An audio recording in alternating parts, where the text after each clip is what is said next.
안녕하세요. 저는 전남 고흥에서 청년 농부라 불리는 농사 지으며 살고 있는 32살 남성입니다. 젊은 사람이 시골에서 농사를 짓는다 하니 신기하시죠? 저도 서울에서 사회생활도 해보았지만 결국 이 일이 제 평생 업인 것 같더라고요. 약간의 방황을 하고 아버지께 본격적으로 농업에 대해 배우게 된 건 5년이 채 안 되네요. 아직 농부로서 서툰 점이 많지만 열심히 배워가고 있답니다. 사실 저는 3년 전에 파혼을 경험했는데요. 인터넷이나 TV로만 보던 일이 저에게도 일어날 줄은 꿈에도 몰랐습니다. 할머니가 해주신 말씀을 무시하고 그때 결혼을 강행했더라면 저는 아마 이 세상 사람이 아니었을지도 모르죠. 그 사건으로 인해 사람을 사귀는 것에 대한 트라우마가 생겼는데요. 사람을 만나면 이 사람은 나를 배신하지 않을 것인지, 위험한 사람은 아닌지 조금 더 신중하게 생각하는 버릇이 생겼거든요. 파혼한 지 얼마 안 되었을 땐 사람 자체가 무서웠습니다. 농사를 짓다 보니 몸도 피곤하고 잡생각이 많이 사라져 지금에서야 웃으며 이야기할 수 있게 됐네요. 그래서 용기 내어 여러분에게도 제 사연을 들려드리고자 이렇게 글을 쓰게 되었죠. 그럼 지금부터 제 기막힌 파혼 사연 시작하겠습니다. 저는 어려서 일찍 어머니가 돌아가셨는데요. 그래서 할아버지와 할머니 손에서 자랐죠. 아버지는 할아버지, 큰아버지와 함께 농사를 크게 짓고 계시는데요. 남들은 저희 집을 분홍 집안이라고 말하더군요. 그도 그럴 것이 쌀농사만 몇만 평이라 늘 작업해 주시는 분들이 항상 여럿 계세요. 과수원을 함께 운영하시며 배추, 당근, 비트 등 우리가 생활에서 접할 수 있는 야채들은 거의 다 유기농으로 직접 재배하시고요. 할머니와 큰어머니는 작은 김치 공장을 운영 중이세요. 말이 공장이지 손수 기른 야채로 직접 장아찌나 김치를 담그셔서 판매하시는 일을 하시는 거고요. 할머니가 손맛이 좋으신 덕분에 주변 지인에게 재료값만 받고 판매를 하시던 것이 시내에 있는 마트나 식당에도 납품할 정도로 규모가 조금 커졌거든요. 할머니, 큰어머니 두 분이서 하시기엔 벅차서 동네 할머니들과 소소하게 일하고 계세요.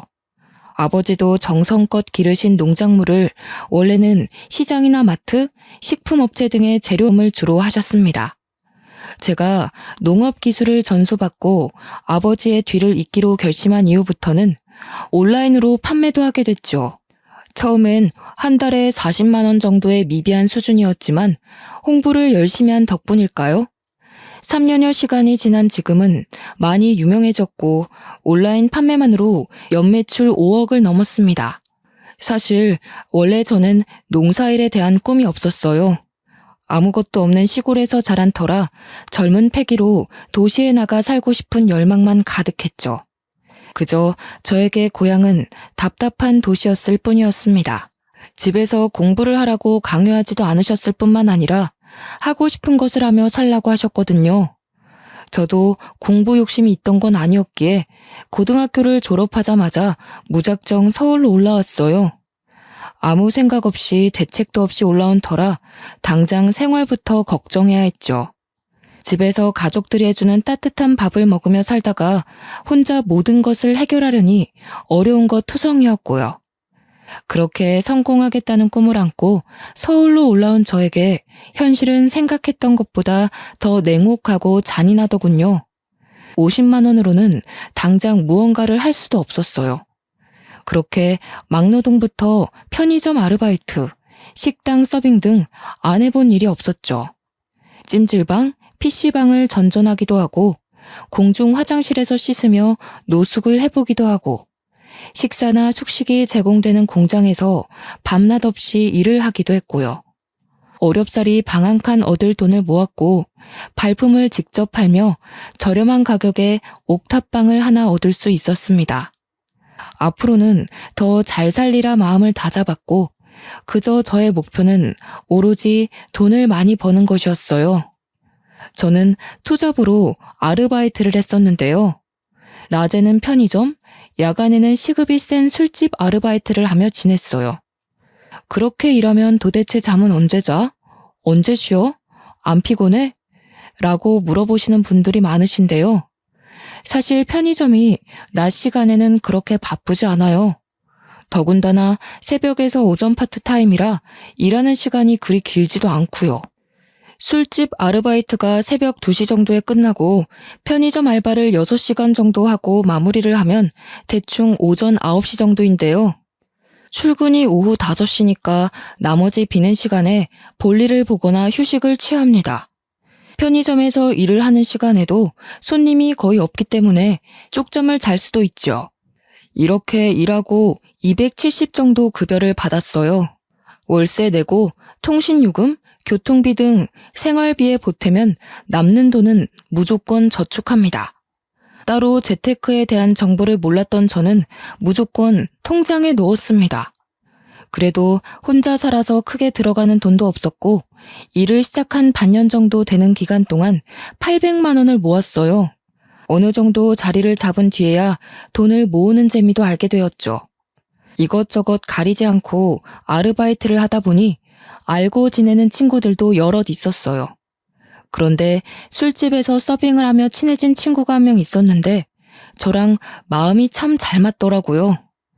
그 친구와 저는 타향살이를 한다는 공통점이 있어서 사장님한테 잔소리를 크게 듣거나 대실수를 저지른 날이면 울적한 마음을 꼭 이 친구와 만나서 회포를 풀기도 했답니다. 알고 지낸 시간은 짧지만 그렇게 서로 의지하며 지내다 보니 그 친구와 저는 서로의 비밀을 털어놓을 정도로 친해졌습니다. 어느 날은 제가 주문 실수를 크게 하고 서빙을 하다가 음식을 다 쏟는 큰 실수를 해서 사장님께 호되게 잔소리를 들었던 날이었죠. 평소처럼 또 친구를 불러내 술잔을 기울이며 신세 한탄을 하고 있었습니다. 준성아, 사는 게 너무 힘들다. 돈 벌자고 이 일 저 일 다 하면 뭐하냐? 왜 맨날 나는 실수만 할까? 오늘은 안 하던 실수까지 하고 아주 총체적 난국이더라. 계속 이런 식이면 그만두라고 소리치시는데 어찌나 서럽던지 눈물이 다 나오는데 그래도 남자 자존심에 울지는 않았다. 한잔하자. 가만히 제 녹두리를 듣던 친구가 저한테 뜬금없이 여자를 소개시켜주겠다고 하는 겁니다. 지금도 열심히 돈을 버느라 하루하루가 바쁘다 보니 연애를 할 생각은 없었거든요. 그런데 평생을 모태솔로로 살다 보니 이제는 여자친구 좀 만나봐야겠다는 생각이 들었어요. 광진아, 내가 알게 되는데 진짜 예쁘게 생겼어. 소개시켜줄 테니까 만나볼래? 갑자기 뜬금없이 무슨 소개팅이야. 나 혼자 먹고 살기도 바빠 죽겠는데. 그리고 나 영장 날아왔더라. 나 가을에 입대해야 해. 굳이 미루다가 갈 필요는 없어서 사장님한테 말하고 입대 전까지만 일하려고. 영장이 벌써 나왔냐? 난 아직 안 나왔던데. 야, 그래도 원래 군대 가기 전에 여자친구 만들어 놓고 가는 거야. 다들 그런다더라. 일말상초? 뭐 일병이나 상병 달고 헤어진다는 소리도 있는데 요즘엔 그거 다 헛소리야.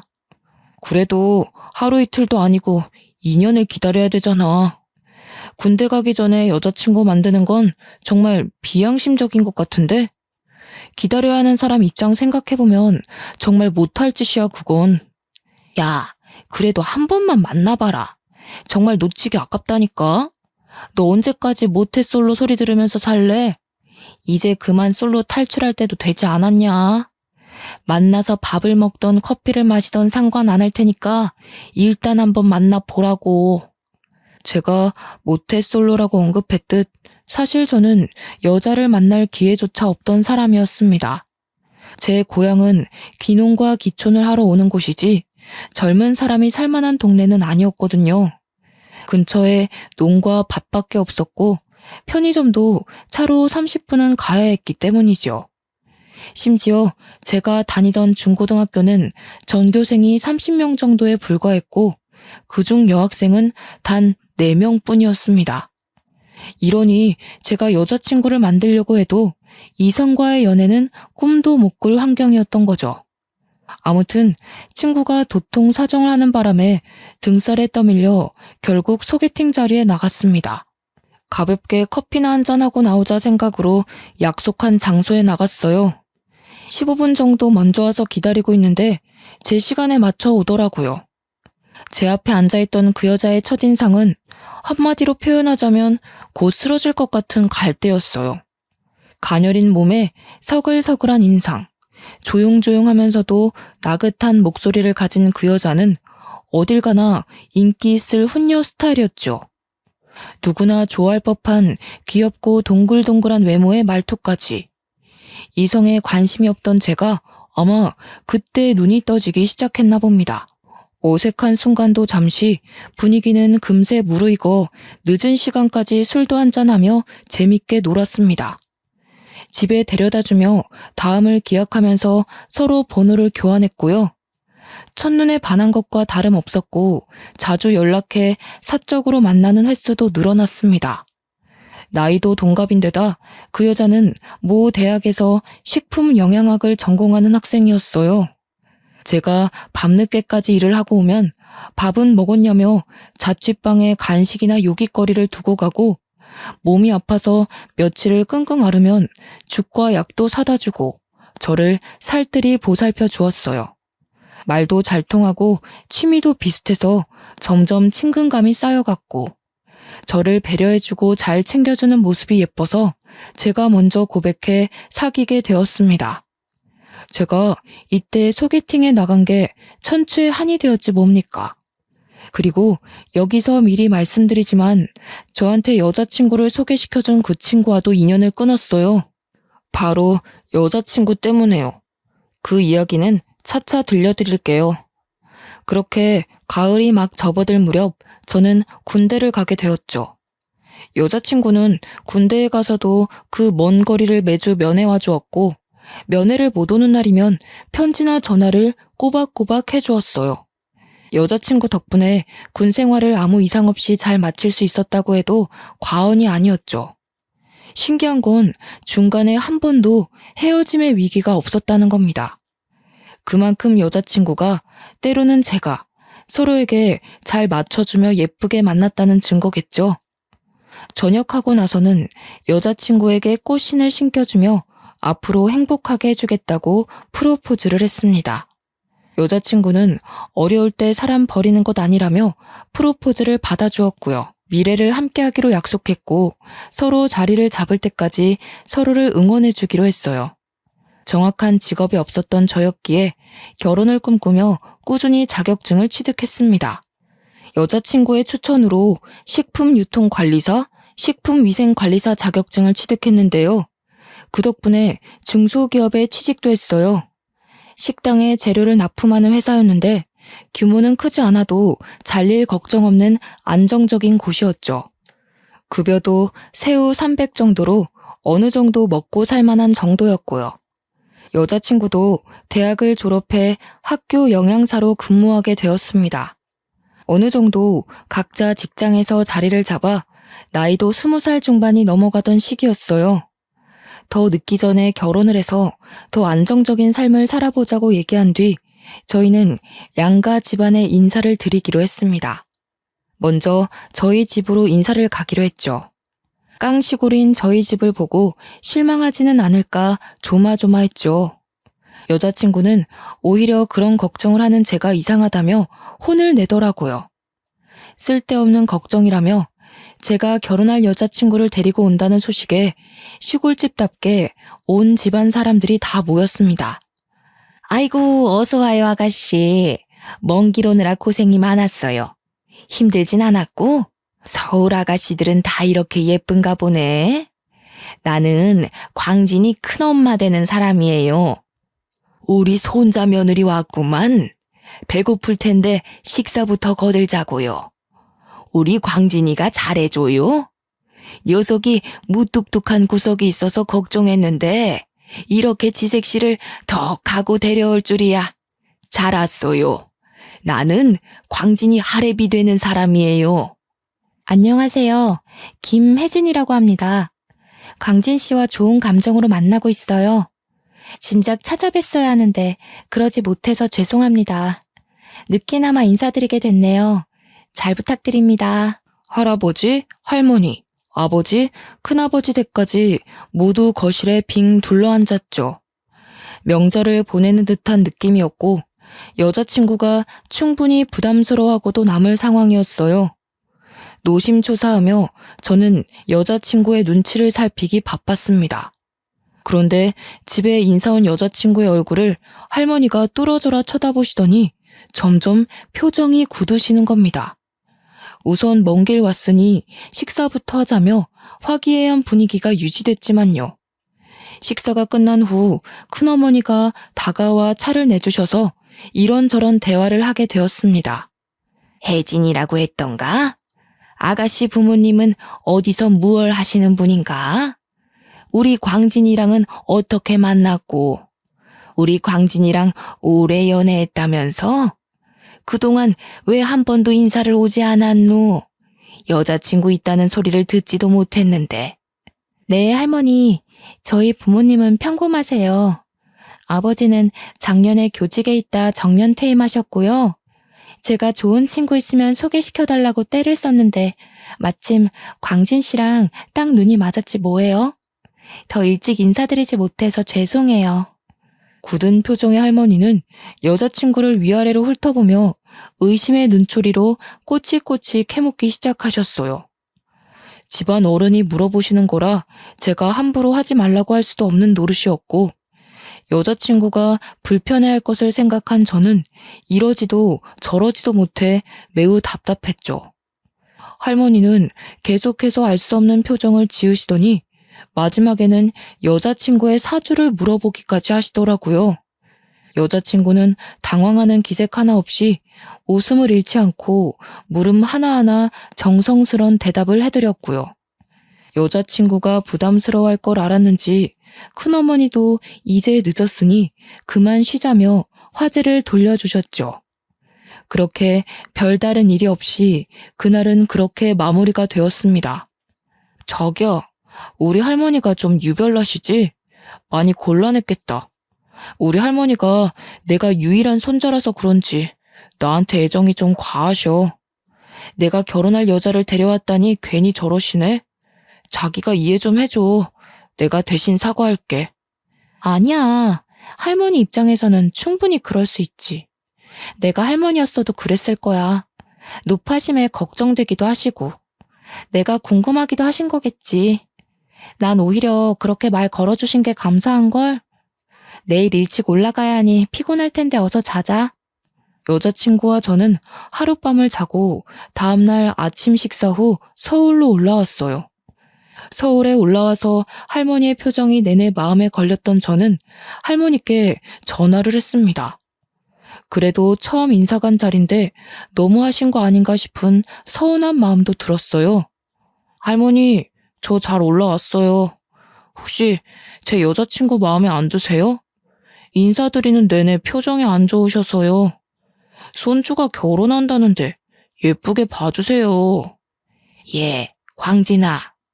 여자친구와 결혼은 다시 생각해보는 게 어떻겠냐? 이 할미가 노파심에 하는 얘기지만 그 아가씨 우리 집에 들어왔을 때 주변이 까맣더구나. 인상만 보면 좋은데 내가 하도 이상한 기분이 들어서 말이다. 사주에 남을 해하는 살이 많이 꼈더구나. 너 그 아이랑 꼭 결혼해야겠니? 에이, 할머니, 요즘 그런 게 어딨어요. 제 여자친구 저한테 얼마나 잘해주고 착한 사람인데요. 모르세요? 저 군대 갔을 때도 매주 면회 오고 아프면 약 챙겨줘, 힘들면 고생했다고 위로해줘. 이런 여자 어디 없어요. 그래도 이 할미는 영 찝찝해서 말이다. 아직 시간 많으니 결혼은 조금 더 신중하게 생각해보는 게 좋겠구나. 끼니 거르지 말고 조만간 또 연락하자꾸나. 저는 어른이 느끼는 노파심에 하시는 말씀인가 보다 하고 별일 아닌 듯 넘겼죠. 하나밖에 없는 손자가 결혼을 한다는데 당연히 걱정이 많으시지 않겠어요? 저희 집에 인사를 다녀온 며칠 뒤 여자친구 집에도 인사를 다녀왔습니다. 여자친구네 집은 평범한 집이었어요. 교직 생활을 하시다 작년에 정년퇴임을 하셨다는 예비장인, 예비장모는 가정주부셨습니다. 두 분 다 인상이 매우 좋으셨고 저를 환대해 주시며 우리 아들이라며 매우 친근하게 대해 주셨죠. 여자친구 집에 인사를 다녀온 뒤에는 예비장인, 예비장모와 함께 식사 자리를 자주 가졌어요. 결혼 전에 자주 만나뵈야 서로 익숙해지고 사이도 좋아지니까요. 그 뒤로도 할머니는 저에게 안부 연락을 하시며 여자친구에 대한 이야기를 계속 하셨어요. 광진아, 이 할미 말 들으래도 영 찝찝하다. 안 좋은 기운이 느껴져. 정말 그 결혼 다시 생각해 볼 수 없겠니? 이 할미가 이렇게 부탁하마. 할머니, 이제 그만 좀 하세요. 제 여자친구가 어디가 어때서 그래요? 차라리 마음에 안 들면 안 된다 이야기를 하세요. 안 좋은 기운이 느껴진다 어쩐다 하지 마시고요. 제가 결혼할 여잔데 한 번만 봐주시면 안 돼요? 할머니한테 못하는 말이 없구나. 다 이유가 있어서야. 내가 내 입으로 말해주련? 손자라고 하나 있는데 이 할미 마음을 이렇게 몰라줘서야. 할머니가 제 걱정해 주시는 건 알겠는데요. 곧 상견례인데 그 자리에서는 더더욱 조심해 주세요. 하나밖에 없는 손자가 평생 결혼도 못하고 혼자 늙어 죽으면 좋으시겠어요? 제가 짜증을 내며 할머니께 한 소리 하자 할머니는 깊은 한숨을 내쉬면서 알겠다고 하셨어요. 한 달 뒤 드디어 상견례 날이 다가왔습니다. 여자친구와 저는 먼 길 오시느라 고생하실 어른들 위해 고급 한식집을 예약했어요. 서로 반갑게 인사를 나누고 식사를 하기 위해 자리에 앉았는데 아니나 다를까 할머니는 여자친구와 예비장인, 예비장모의 얼굴을 번갈아 보시더라고요. 점점 표정이 점점 어두워지셨고 저는 예비 처가 분위기를 살피느라 정신이 없었습니다. 네, 뭐 좀 물읍시다. 늙은 노인네가 노파심에 물어보는 거니 혹여 기분이 나쁘더라도 대답해 주시오. 혹시 직업이 있소? 가진 재산은 어느 정도요? 먹고 사는데 지장은 없는가? 어르신, 저는 작년에 교직에서 물러나 정년퇴임을 했습니다. 재산은 지금 살고 있는 집 한 채, 그리고 우리 혜진이 결혼시킬 돈 정도는 충분히 있습니다. 노후 준비도 다 해놓은 상태입니다. 더 궁금하신 게 있으실까요? 이번엔 안 싸돈에게 묻겠소. 딸내미 낳을 때 무슨 기분이었는가? 우리 광진이가 어디가 마음에 들어서 금지오겹 키운 딸을 시집 보내누? 우리 아들, 아니 사위야 말할 것도 없죠. 저희가 그렇게 따지는 것도 아니고요. 혜진이 낳을 땐 세상을 다 가진 기분이었습니다. 그래도 이렇게 예쁘게 자라서 결혼을 한다니 얼마나 아쉬운지 모르겠습니다. 우리 혜진이 예쁘게 봐주세요, 어르신.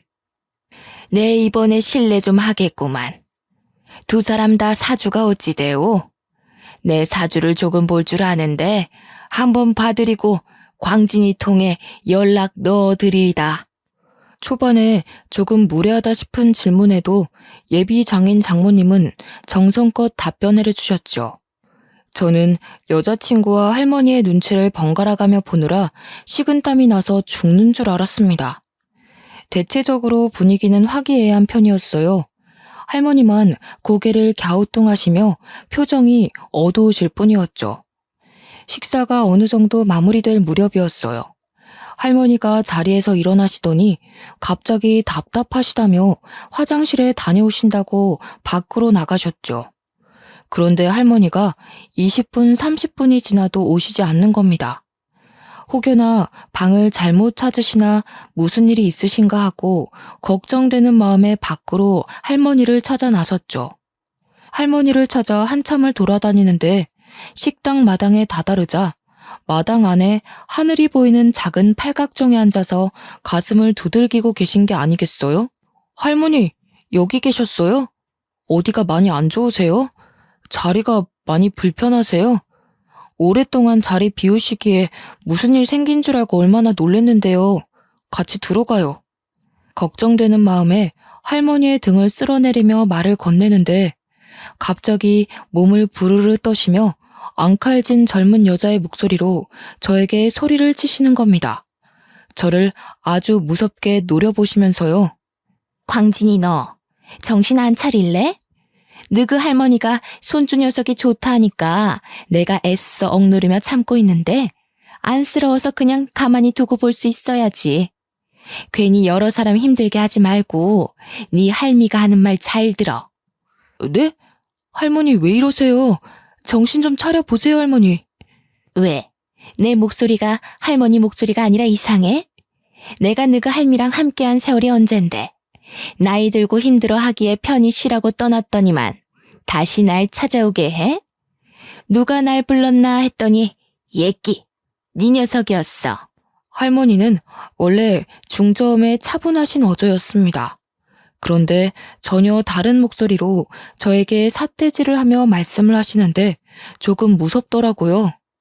시시각각 변하는 표정들 하며 생전 처음 듣는 사람의 목소리로 잔뜩 화가 난 채로 말씀하시는데 소름이 돋아 그 자리에 그대로 굳어 아무것도 할 수 없었죠. 네 옆에 붙어있는 그 여자의 말이야. 걔 아주 내가 데려가고 싶을 정도로 탐나는 애야. 기가 아주 세던데?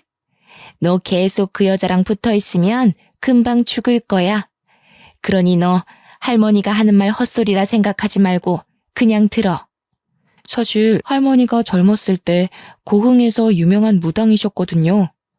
환갑이 넘으신 뒤로는 약간의 신기는 남아있었으나 건강상의 이유로 법당을 정리하셨죠. 그 뒤로 할아버지, 아버지, 큰아버지 댁과 함께 농사를 짓고 계시는 거거든요. 곧이어 할머니가 진정이 되고 나서 저에게 다시 말씀하셨어요. 제가 알던 원래의 모습으로 제 손을 잡으며 미안하다고 하시더라고요. 광진아, 네 색시 될 사람 내가 뭘 어떻게 하지는 못하다만 여전히 느낌이 좋지 않아. 사돈 될 사람들도 하나같이 주변이 까맣더구나. 분명 무언가가 있는 게야. 네 색시를 보면 말이다. 여자의 비명소리, 아이 울음소리가 애처롭게 계속 귀에 맴돌아. 할머니, 좋은 날까지 꼭 이러셔야 해요? 제 여자친구가 도대체 어디가 이상하다는 거예요? 요즘 세상에 누가 그런 걸 믿는다고 그래요? 제 여자친구가 사람이라도 죽였다는 말씀이세요? 네? 이 할미가 노망났네 생각할 수도 있지. 좋은 날 앞두고 내가 괜히 방해하는 것 같아 미안하구나. 네 색시 될 사람부터 사돈 될 양반들 사주까지 하나같이 다 좋지 않아. 온갖 살이란 살은 다 껴있어. 너 그 사람들이랑 붙어있으면 오래 못 산다. 그러니 광진아, 이 할머니 얼굴을 봐서라도 조금만 시간을 두고 생각해보면 안 되겠니? 마지막 부탁이다. 솔직히 할머니가 이렇게까지 말씀하시니 저도 사람인지라 괜스레 찝찝한 마음이 들기 시작하더군요. 여전히 사랑하는 여자친구지만 저도 사람인지라 할머니의 말을 더 이상 무시할 수가 없겠더라고요. 생각을 좀 정리한 뒤 이러한 상황에 대해 여자친구에게 직접 묻고 싶었습니다. 어디서부터 어떻게 물어야 할지, 무엇부터 다가가야 하는지 고뇌하게 되었죠. 하지만 굳이 그럴 필요가 없게 되었죠. 그렇게 시간이 지나 심란한 마음으로 하루하루를 보내고 있었는데 모르는 번호로 연락이 오는 겁니다. 안녕하세요. 혹시 김혜진 씨 아시죠? 저는 박문규라고 합니다. 그 여자에 대해 말씀드릴 게 있어요. 불쑥 연락드려 정말 죄송하지만 만나서 제 이야기를 꼭 들어주셨으면 좋겠습니다. 제가 댁이 계신 곳으로 찾아가죠. 혜진이요? 혜진이를 어떻게 알죠? 그럼 오늘 6시에 행복동 삼거리에 있는 카페에서 만나기로 하죠. 퇴근하고 바로 가겠습니다. 퇴근 후 부랴부랴 만나기로 한 장소에 갔습니다. 행색이 초라하고 어딘가 아파 보이는 남자가 앉아 있었죠. 그 남자가 저한테 해주는 말이 아주 가관이었습니다. 조금 충격적이기도 했고요. 저는 3년 전에 혜진이와 만났던 사람입니다. 그때 저는 결혼한 유부남이었죠. 제가 무슨 생각이었는지 술집에서 만난 혜진이와 불륜관계가 됐어요. 당시 와이프가 임신 6개월이었는데 불륜 사실을 알고 혜진이를 몇 번 찾아갔더라고요. 그래서 지금 이 이야기를 나한테 하는 이유가 뭡니까? 혜진이 나랑 결혼할 사람입니다. 이제와 다른 사람이랑 결혼한다니 미련이라도 남은 겁니까? 차라리 미련이면 좋겠죠. 아무튼 제 와이프는 혜진이한테 만나지 말아달라는 부탁을 했더군요. 그런 와중에 길거리에서 실랑이가 있었고요. 그리고는 아내가 세상을 떠났습니다. 뱃속에 품은 아이와 함께요. 그 말이 사실인가요? 혜진이가 그랬을 리가 없어요. 당신 뭔가 잘못 알고 있는 것 같거든요. 이런다고 다시 옛사랑한테 돌아와라 이겁니까? 내가 보기엔 당신 제정신 아닌 것 같아요, 지금. 절대 그럴 일 없습니다. 그때 그렇게 아내가 죽고 나서 혜진이가 잠수를 타더군요. 우연찮게 연락이 닿아 만나서 이야기 좀 하자 했더니 대뜸 자신은 책임이 없다며 연락을 끊어버리더라고요. 그렇게 모든 게 끝나고 나서야 알게 됐습니다. 그 여자의 실체를요. 그 남자가 말하길 알고 보니 여자친구는 부모님도 없는 고아로 보육원에서 자랐다고 하는 겁니다. 대학생도 아니었고 식품 공장에서 일하는 시간제 아르바이트생이었다고요. 집, 부모님, 직업 하나같이 모든 것이 거짓이었고 심지어 사기 전과도 있었다는 게 아니겠어요? 아마 제가 만났던 예비 장인 장모는 돈으로 고용한 사람이라더군요. 자신도 아내와 아이가 떠나고 난 뒤 흥신소를 통해 여자친구에 대해 알아본 결과라고 했죠. 여자친구를 그대로 둘 수 없어 이야기라도 나눠보려고 주변을 맴돌며 기회를 엿보는데 행복해하는 저를 보며 죄책감이 들었다는 거예요. 근데 그 행복이 진심이 아니라는 것을 알고 있는 이 남자는 저에게 여자친구에 대한 사실을 알려줘야겠다고 결심을 했답니다. 그 남자가 보여준 몇 장의 사진과 통화 녹음 파일을 보며 저는 너무 기가 막힌 사실에 손과 발이 덜덜 떨리기 시작했어요. 머릿속이 하얘지더라고요. 좋은 날 앞두고 괜히 이런 말을 해서 미안하게 됐습니다. 더 이상 저 같은 피해자가 나오지 않기를 바랄 뿐입니다. 혜진이, 아니, 그 여자 절대 믿지 마시고 조심하세요. 제가 해드릴 수 있는 이야기는 여기까지네요. 만나주셔서 감사합니다. 저는 그 남자의 말을 듣고 한동안 생각에 잠겼습니다. 어떻게 하면 사람이 그럴 수 있나? 무슨 생각으로 그런 삶을 사나 하고요. 제가 직접 두 눈으로 확인해봐야겠다고 결심이 섰습니다. 그래서 여자친구를 미행하기로 했어요. 그런데 일을 한다던 여자친구는 어느 날은 집에서 틀어박혀 나오지도 않다가 또 어느 날은 밤늦게 들어오거나 생활 패턴이 너무 자주 바뀌는 겁니다. 집에서만 무작정 기다릴 수는 없겠다 싶어 여자친구가 근무한다는 학교에 갔어요. 남녀공학 고등학교였는데 일부러 경비실에 문의를 했죠. 저 실례합니다. 여기 학교에 근무하는 김혜진 선생님을 만나 뵙고 싶은데요. 어디로 가면 되나요? 제가 방문은 처음이라 잘 모르겠어서요. 누구요? 김혜진 선생님이요? 잠시만 기다려보세요. 이 학교에 김혜진이라는 사람은 없는데요. 몇 학년 담임이세요? 영양사로 근무하고 있다고 들었습니다. 근처에 볼 일이 있어서 왔다가 생각난 김에 한번 뵙고 가려고 들렸는데요. 안 계신가요? 여기는 그런 사람 없는데요. 잘못 찾아오신 것 같습니다. 안녕히 가세요. 제가 잘못 찾아왔나 보네요. 옆 학교였나 봅니다. 괜히 제가 번거롭게 해드렸네요. 수고하세요. 여자친구가 근무하는 학교에 왔는데 여자친구가 없다니. 이게 무슨 경우인가요? 여자친구가 저에게 거짓말을 하고 있다는 거, 뭔가 숨기고 있다는 건 확실해졌습니다. 다음 날 오전 근무를 마치고 퇴근을 하면서 여자친구에게 연락을 했어요. 점심 식사 같이 할 수 있냐고 말이죠. 물론 떠보기 위함이었죠. 아니나 다를까 점심시간에는 여유가 없다며 저녁에 보자는 말을 했고 저는 알겠다 대답했습니다. 정확한 물증을 어떻게든 잡아야 했기에 여자친구의 비위를 맞춰주며 즐거운 시간을 보내는 척 했어요. 밤늦은 시간이 되었고 오늘은 혼자 들어가겠다는 여자친구의 말에 데려다 주지 못해서 아쉽다는 뉘앙스를 풍겼습니다. 여자친구를 보내고 뒤에서 몰래 미행을 시작했어요. 여자친구는 택시를 타고 15분 거리에 있는 유흥가로 가더라고요. 밤늦은 시간에 이런 곳을 왜 가나 하고 몰래 뒤를 쫓아가는데 한 모텔로 들어가는 겁니다.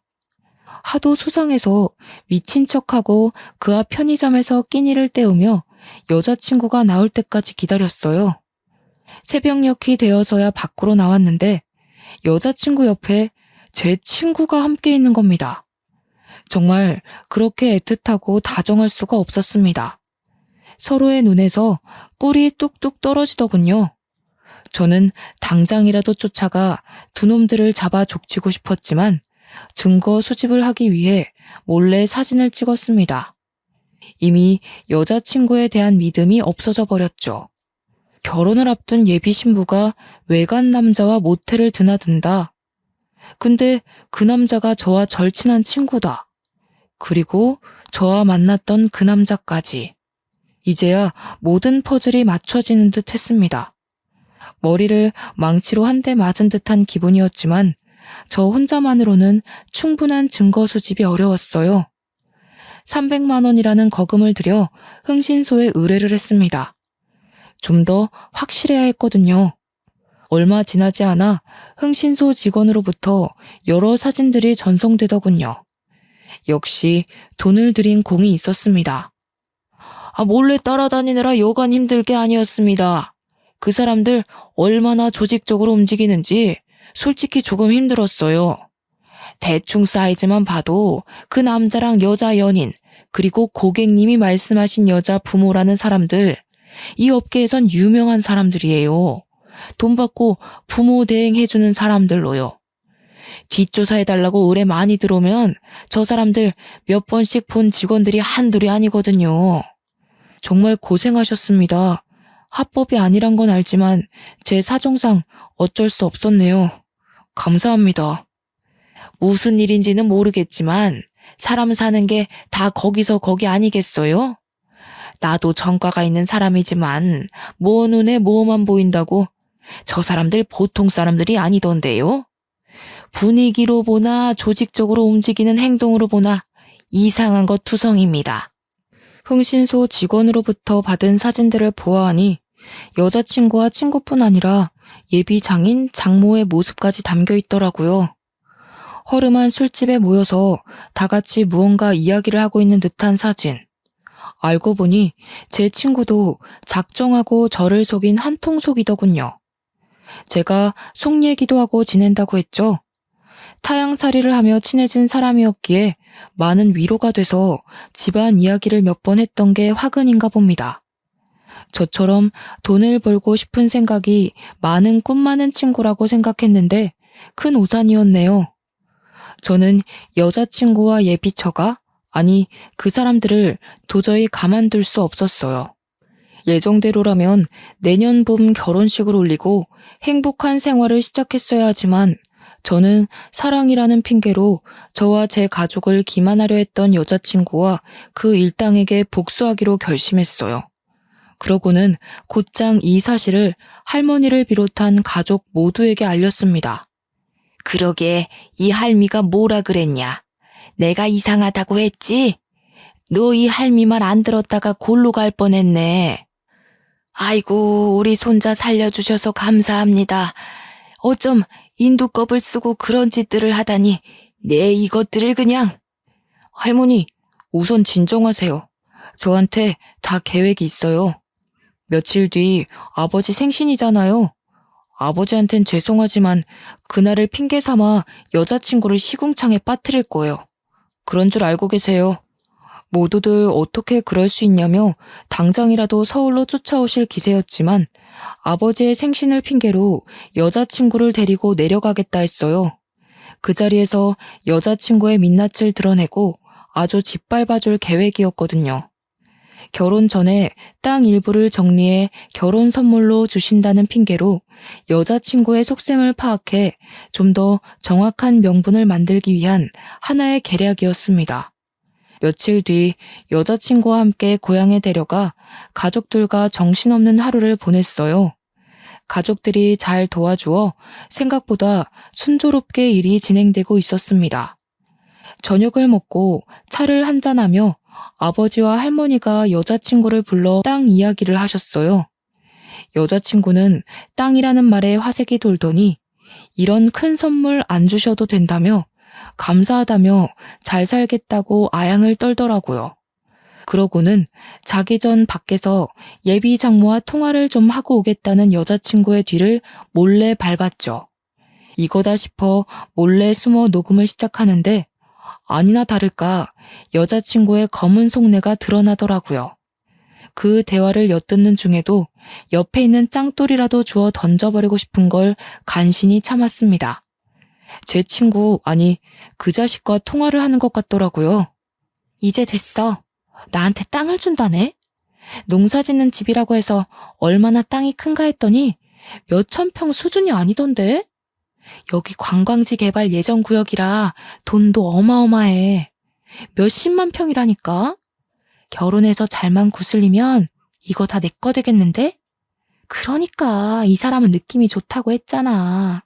역시 자기는 사람 보는 눈썰미가 있다니까? 맨날 학교 출근하는 척 얼마나 고생했게. 이제 이 돈으로 잘 먹고 잘 사는 일만 남았어. 적당한 시기에 이혼하면 되지. 요즘 이혼이 흠인가? 난 돈만 있으면 돼.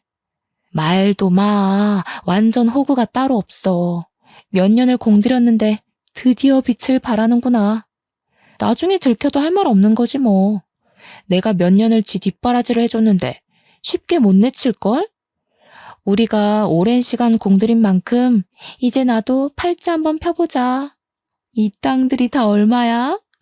막상 제 귀로 직접 들으니 화가 나기보단 비참해지더라고요. 저와 함께했던 몇 년의 시간이 저 여자에게는 그저 돈을 벌기 위한 수단일 뿐이었던 거죠. 속마음을 이야기하며 우정을 나누었던 그 친구. 몇 년이라는 시간을 함께하며 미래를 약속했던 사랑하는 사람. 그 모두를 한순간에 잃자니 가슴이 찢어질 것 같더라고요. 참 야속하지 않나요? 마음의 상처가 이런 건가 싶더라고요. 여자친구가 하는 말을 전부 녹음했습니다. 사진도 몇 장 찍어두고 저에게 찾아왔던 남자에게 받은 증거들을 모아 바로 경찰에 신고했어요.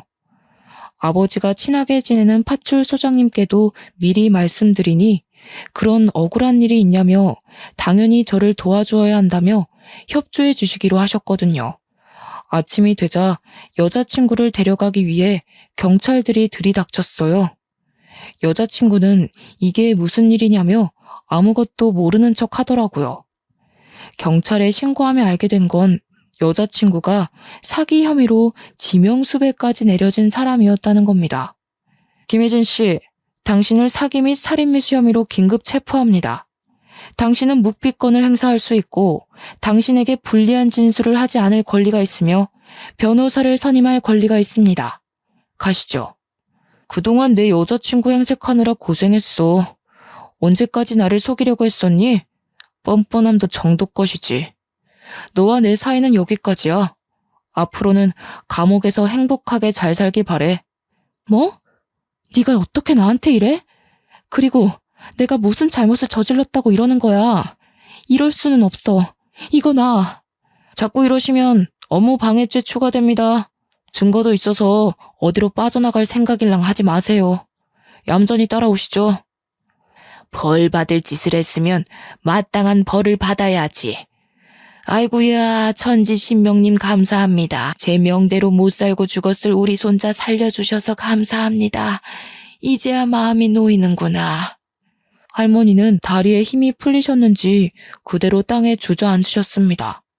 여자친구는 처량한 모습으로 경찰에 연행되었고 이후 제가 제출한 증거들이 도움이 되어 여자친구는 징역 5년을 구형받고 구치소에 수감되었죠. 예비처가 역할을 했던 사람들과 친구는 여자친구의 소식을 듣고는 도주를 했더라고요. 중간에 한번 친구에게 연락이 왔습니다. 그 와중에도 친구라고 들먹거리며 자신이 일부러 그런 게 아니니 봐달라며 어떻게든 혼자 살아보려 발버둥 치더라고요. 정말 꼴사나웠습니다. 광진아, 나 준상이. 얼굴 보고 이야기해야 하는데 전화로 말해서 미안하다. 선처 좀 해주면 안 되겠냐? 나 이번에 빵에 들어가면 오래 머물러야 된단 말이야. 제발 한 번만 딱 눈 감아주면 안 되겠냐? 나도 시켜서 한 거란 말이야. 이게 다 그년 때문이라고. 너도 결국 돈 때문에 나 팔아서 장사하려 했던 거잖아. 어떻게 몇 년을 감쪽같이 속여? 그러면서 그렇게 아무렇지 않은 얼굴로 어떻게 날 마주했냐? 죄책감이란 게 있기는 했니? 네가 지은 죄값 알아서 잘 받아. 그리고 누가 네 친구냐? 이 범죄자 새끼가. 그렇게 그들은 전국을 떠돌며 도피 생활을 하더라고요. 하지만 우리나라 경찰 순발력 하나는 좋지 않습니까? 저에게 걸려온 저 전화 한 통으로 그들의 도피 생활은 그리 오래가지 않았습니다. 위치 추적으로 금방 들통이 나버렸거든요. 전라도 광주에 있는 모텔에 숨어 있다가 덜미가 잡혔다고 하더군요. 저한테 사기를 치려는 여자친구의 속셈을 모두 알고도 다 같이 공모하며 도와준 게 밝혀져 결국 그들도 사기 방조죄로 고소해 구치소 신세를 지게 됐죠. 다들 전과가 있는 사람들이었고 가중 처벌되어 오랫동안 구치소 생활을 하게 되었습니다. 그렇게 한바탕 소동이 지나가고 저는 서울에서의 생활을 모두 정리한 뒤 고향으로 내려오기로 했어요. 아버지께 농업기술을 전수받아 지금까지 농업인의 길을 걸어오고 있고요. 아직까지 그날의 충격이 남아있긴 하지만 일에 집중하며 떨쳐내려 노력하고 있습니다. 저는 할머니 덕분에 인생의 위기를 모면하게 됐는데요. 할머니께 모질게 말씀드린 부분에 대해 정중하게 사과드렸어요. 하마터면 할머니보다 먼저 하늘나라로 가 불효막심한 손자가 될 뻔했지만요. 할머니는 그저 우리 손자 무사하니 그걸로 됐다며 미안해하지 말라고 하실 뿐이셨죠. 처음에 고향으로 다시 내려왔을 땐 사랑에 눈이 멀어 집안이 풍비박산 날 뻔한 바보 천지에 불과했지만요. 지금은 농업인의 길을 걷고 있다고 자랑스럽게 말할 수 있어요. 정신이 반쯤 나간 상태였던지라 꽤 오랜 시간을 힘들게 보냈는데 할머니 덕분에 정신이 들어 그 뒤로 뭐라도 해야겠다 싶었습니다. 태어나서 지금까지 평생을 보고 자란 것이 농사였고 할아버지와 아버지께 조금만 배우면 잘할 수 있겠다 생각이 들었죠. 그래서 아버지의 뒤를 이어 농업인의 길을 걸으리라 다짐했어요. 또 실제로 해보니 재미도 있고 제가 키운 농작물이 자라는 걸 보고 있노라면 뿌듯하기도 하더라고요. 자식 키우는 느낌이 이런 느낌인가 봅니다. 앞으로 제 인생에 있어서 결혼은 없을 것 같네요. 물론 시간이 지나면 괜찮아져 좋은 인연이 나타나면 달라지겠지만 지금은 그저 현실에 만족하며 살고 싶네요. 돌다리도 두드려보고 건너라는 말이 있듯이 앞으로는 살아가는 데 있어서 조금 더 신중해 보려고요. 앞으로 살면서 여자를 그리고 사람을 보는 눈을 높여야겠습니다. 여러분 중에도 저 같은 경우가 또 있으실까요? 이런 일은 다시는 없었으면 좋겠습니다. 긴 글을 읽어주셔서 감사드립니다. 행복하세요.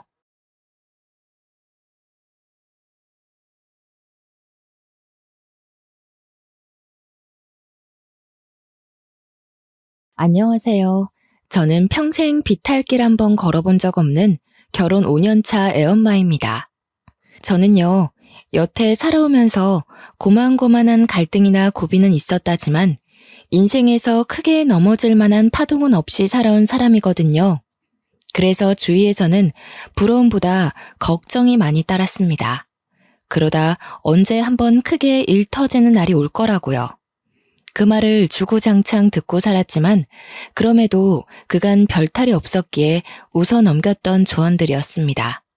그러나 이번에 결혼 준비를 하면서 처음으로 대인관계 때문에 소가리를 좀 했었는데요. 결혼 전에 예비 부부끼리 다투는 건 흔히 있는 일들이라고 하잖아요. 그런데 제 문제는 신랑이 아닌 온전히 저 때문에 일어난 갈등이라는 거죠. 저의 뚝심 없는 감정 때문에 하마터면 결혼 준비부터 신혼생활까지 흔들릴 뻔했던 사연. 한번 들어봐 주시면 감사하겠습니다. 저는 남편과 옆집에 사는 이웃으로 시작된 인연이었습니다. 남편이 살던 아파트가 집값에 비해 퀄리티가 좋기로 유명한 곳이었는데요. 원래는 자리가 잘 안 나는데 오래 살던 분이 마침 이사를 나갔다고 들어서 제가 얼른 그 집을 계약했습니다. 자가로 매매할 집이었기 때문에 꼭 원하는 집을 구하고 싶었거든요. 그래서 친정에 몸담그며 그 집에 자리가 나길 기다렸어요. 매일같이 부동산에 연락을 해서 귀찮게 했었죠.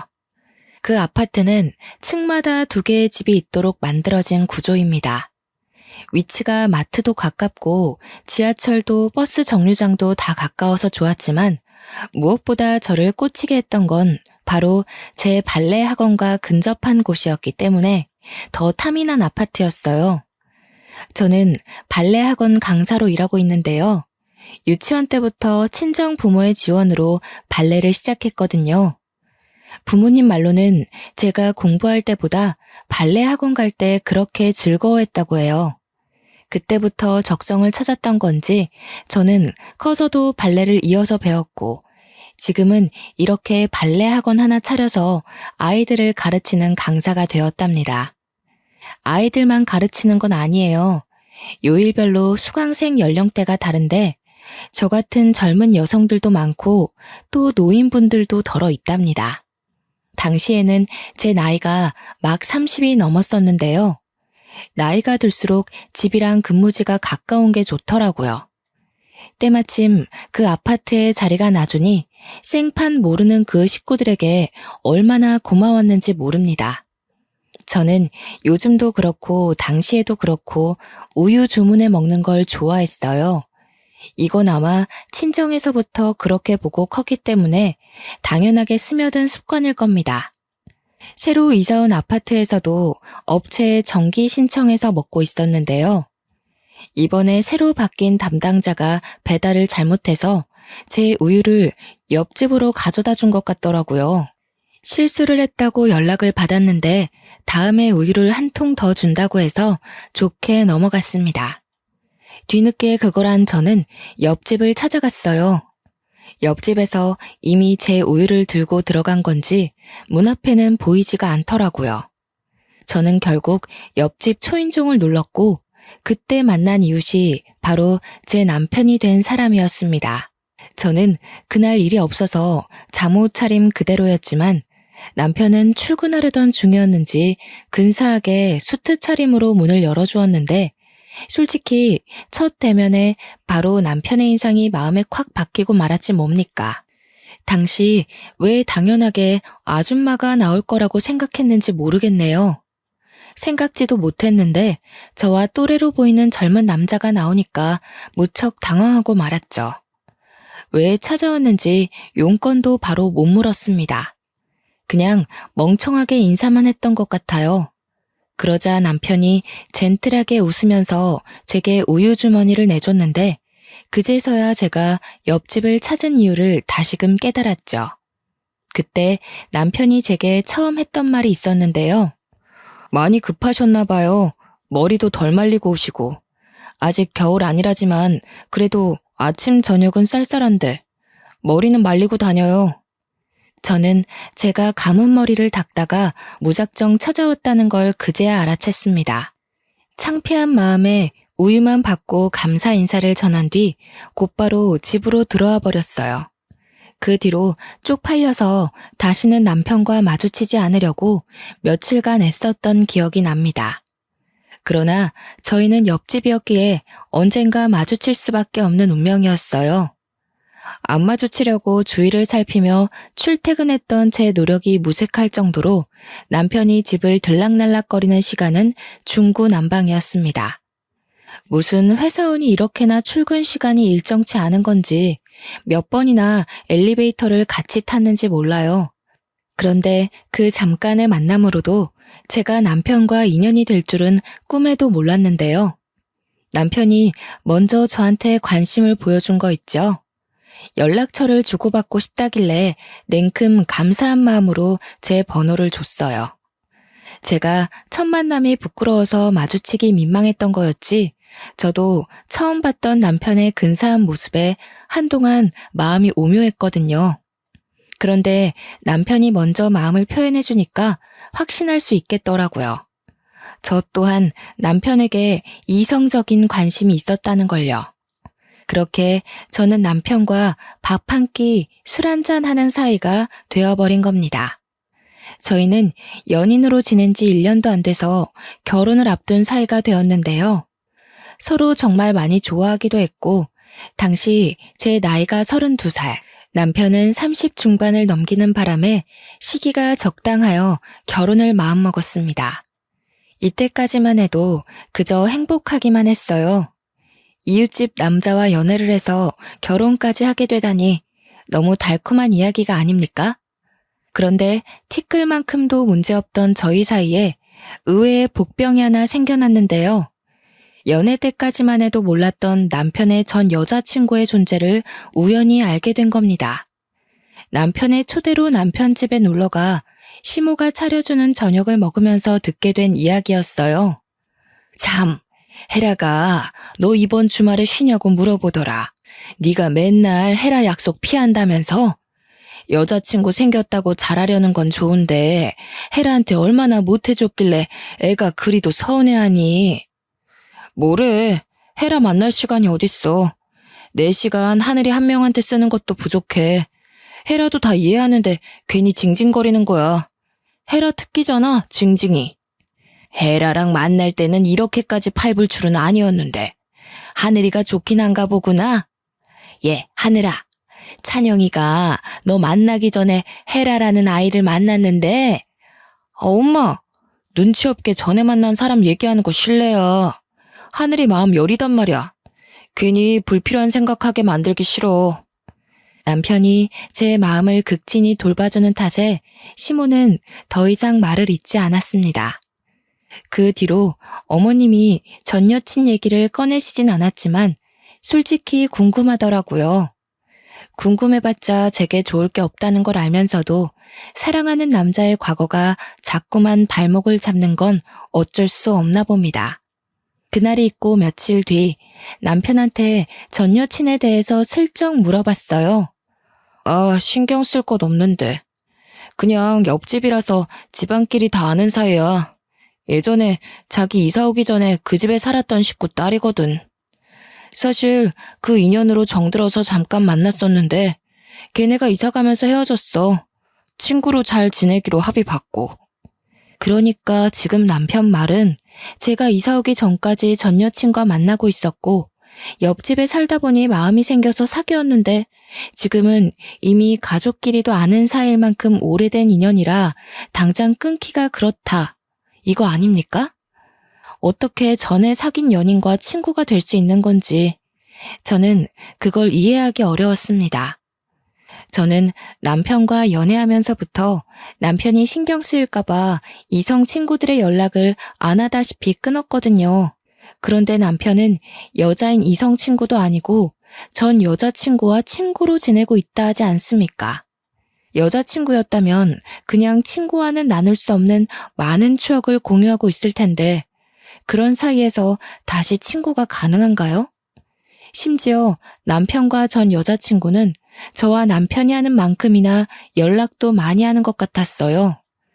한 번은 데이트 가기 전에 제가 잠시 옷 갈아입으러 간 사이 남편이 전 여자친구와 통화를 하고 있었는데요. 그 상사 건방지네. 요즘 같은 세상에서 직원 홀대하면 오래 못 갈 텐데.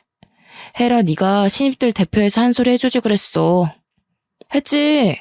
내가 그런 거 어디 눈 감아줄 사람이야? 내가 제일 싫어하는 게 나이 가지고 권력놀이 하는 어른들이잖아. 그런데 참, 오빠, 다음 주 시간 돼? 안 돼. 다음 주도 그 다음 주도 다 안 돼. 너 근데 우리 엄마한테 전화해서 은근 내 일정 꿰고 있더라? 이 오빠 여자친구랑 데이트해서 바쁘다. 별다른 얘기는 아니었지만 저런 사소한 대화를 주고받는 건 정말 가까운 사이라는 거잖아요.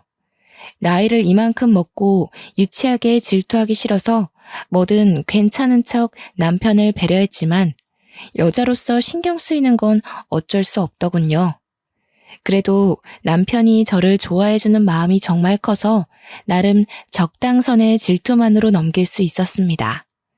저희의 계획이 상견례까지 가게 되었을 때 양가 어른들이 저희 둘의 결혼을 흔쾌히 축하해 주셨어요. 만난 지 1년도 안 되었는데 섣불리 판단하는 거 아니냐는 말을 하는 식구들은 없었습니다. 저희 둘 보고 너무 잘 어울린다고 칭찬만 해주시더라고요. 그렇게 상견례를 무사히 마친 날 어른들 보내고 남편과 둘이 밖에서 저녁을 먹고 들어가려고 했어요. 그런데 남편이 추천해준 곳이 좀 그랬는데요. 전 여자친구가 레스토랑에서 일하는데 거기 뷰가 좋다고 그곳에서 와인 한잔 하자고 하는 겁니다. 질투하는 꼴 보여주고 싶지 않아서 우선 잠자코 따라갔는데 제가 표정 관리를 할 수 있을지는 모르겠더군요. 남편이 전 여자친구한테 전화를 걸어 예약을 하려길래 옆에서 숨도 안 쉬고 통화 내용을 열심히 들었습니다. 오늘 상견례 했다면서? 어머님 아버님이 전화와서 나 보고 싶다고 하던데. 상견례 하다 보니까 내 생각이 났다면서. 뭐 얘기가 잘 안 된 거야? 잘 안 되긴. 분위기가 얼마나 좋았는데. 우리 엄마 아빠가 그런 말을 했다고? 나중에 연락해봐야겠네. 자리 좋은 데 있지? 뷰 트여 있는 곳으로 해줘. 나 오늘 쉬는 날이라서 없거든. 내가 매니저님한테 부탁해 놓을 테니까 도착하면 나한테 연락 한 통만 해줘. 전 여자친구가 하는 말에 저 혼자 심장이 바닥으로 떨어지는 기분을 느꼈습니다. 저 말 대체 무슨 뜻일까요? 정말 시부모가 제 앞이라 연기했던 건가 싶었어요. 상견례 끝나고 전 여친한테 바로 전화해서 보고 싶다고 한 거면 제가 마음에 안 들었기 때문에 전 여자친구가 며느리로 들어왔으면 좋겠어서 그런 말 한 거 아니겠어요? 넘겨짚지 않으려고 하는데도 전 여자친구의 지나가는 그 말이 제 마음속에서 너무나 큰 파동을 일으켰습니다. 아니나 다를까 레스토랑 도착하고 남편이 자리에 앉자마자 시부모에게 연락을 하더라고요. 저는 아닌 척 냉수를 마시면서 남편을 훔쳐보기 바빴는데요. 남편이 짧게 통화를 하고 끊었는데 그 순간 김이 팍 새었습니다. 뭐야, 엄마가 전화해서 혜라한테 너 자랑했다는데?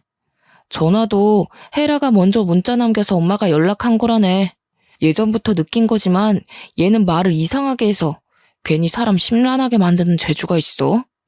그럼 어머님이랑 아버님께서 내가 마음에 안 든다는 말은 하신 적 없는 거야? 나 안심해도 되는 부분 맞지? 혹시라도 숨기는 거 있으면 말해줘. 괜찮아. 세상에 어느 누가 널 마다하겠어. 엄마가 혜라한테 너 엄청 예쁘다고 감히 너 같은 며느리를 식구로 들여도 되나 그렇게 칭찬만 했대. 그 짧은 순간 저는 정말 천당과 지옥을 오간 기분을 느꼈습니다. 남편이 저 듣기 좋으라고 거짓말하는 건 아닌 듯 했어요. 남편 말대로 전 여자친구가 말을 이상하게 하는 재주가 있나 봅니다. 안심하고 나니까 순간 확 기분이 상하더라고요. 오면 얼굴이나 봐줄까 했는데 그마저도 하필 쉬는 날이라 어떻게 생겼는지 보는 건 또 틀려버려 아쉽더군요. 살면서 무난한 대인관계만 이어온 제겐 그 헤라라는 여자의 존재가 트러블 메이커 그 자체였습니다. 왜 다들 삶에서 삭제해버리고 싶은 존재 하나씩은 있잖아요. 전 여자친구라는 사람, 제 결혼 과정에서 유일하게 저를 찝찝하게 만든 존재였지만 그렇다고 결혼식에 방해되는 건 아니었어요. 그토록 긴장하며 기다렸던 결혼식이 다가왔는데요. 당시에는 정말 하객들로 정신없이 붐비는 날이었습니다. 그때 신랑 쪽 하객들이 신부 얼굴 구경한다고 많이 기웃거리기도 했어요. 제가 발레를 하는 사람이다 보니까 태생적으로 체구가 얇고 천상 여자 소리를 많이 듣는 편이었는데 아니나 다를까 남편 지인들도 저를 보고 제가 더 아깝다며 우스갯소리를 많이 해주었어요. 신랑 쪽 하객은 초면인데도 인사를 나누는 내내 정말 유쾌한 분위기가 지속되었습니다. 그런데 그 와중에 유독 제게 틱틱거리는 여자가 하나 있었는데요. 남편의 수많은 지인들 중 유독 그 여자만 기억에 남았어요. 바로 남편의 전 여자친구였거든요. 남편이랑 친구하기로 했다더니 정말 자기 식구들이랑 함께 축하하러 와줬더라고요. 그날 그렇게 궁금하던 남편의 전 여자친구 존재를 처음 마주하게 되었습니다. 그런데 남편이 누누이 말했던 별 사이 아니란 느낌이 아닌 거 있죠? 누가 봐도 전 여자친구가 하는 첫 인사부터가 저를 경계하는 듯 곱지 않은 느낌이었어요. 발레하는 분이라더니 엄청 삐쩍 마르셨네요. 몸이 너무 말라서 상대적으로 머리가 커 보이세요. 웨딩드레스 잘못 선택했네. 마른 사람들은 그런 핏 입으면 비율 이상한 거 모르셨어요?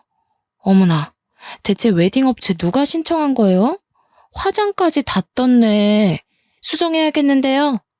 분명 초면인데 전 여자친구가 너무 직설적으로 제게 모욕을 주는 거 아니겠습니까?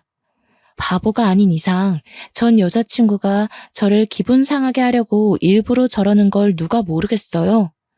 축하하는 자리에 참석을 했다면 마음에 안 드는 것이 있어도 그냥 넘길 줄도 알아야 하잖아요. 직원들이 되레 당황해서 제 매무새를 다시 점검해주고 난리가 났습니다.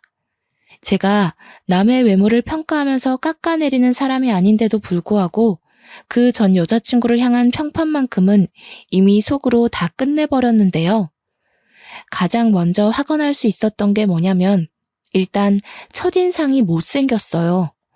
평균 여성보다 체격이 더 컸고 그와 같이 가슴도 크지만 그만큼 허리통도 컸으며 성형을 한 것 같은데도 얼굴에 손 하나 안 댄 저보다 못났으니 그냥 돈만 날린 시술을 한 듯 했습니다. 남편과 그리 친하던 전 여자친구가 어떤 사람인지 차마 남편한테 사진을 보여달라고는 못했지만 겉모습으로는 제가 압승인 듯하여 그거 하나는 위안이 되더군요. 저는 그 자리에서 전 여자친구의 품평을 대놓고 말해주려다가 혹여라도 기분 좋은 날 분위기를 망치게 될까 싶어 참고 넘겼습니다.